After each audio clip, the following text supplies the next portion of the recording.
هغه مراسم چې د همدې مجاهدینو د فراغت په موخه د طارق ابن زیاد په روزنتون کې جوړ شوی و. پکې خوست مرستیال والی مولوي محبوب شاه قانت، د خوست امنیه قماندانۍ د امنیت آمر، د امنیه قماندانۍ د دفتر رئیس،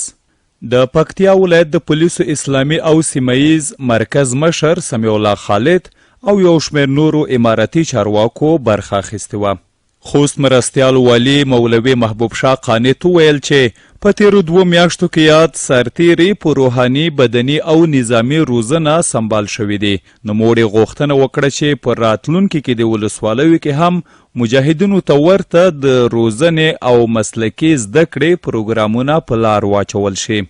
د جلب او جذب قماندان محمد عمر مجاهد له ټولو اماراتي مجاهدینو څخه هیله وکړه چې له ولسونو او خلکو سره ښه چلند وکړي، ځکه دوی د امارات نمایندګي کوي. د پکتیا ولایت د پولیسو اسلامي او سیمهیز تعلیمي ټولي مشر سمیع الله خالد وایي د ولسوالیو مسؤلینو او آمیرینو ته هم دا ډول پروګرام په پلان کې لري.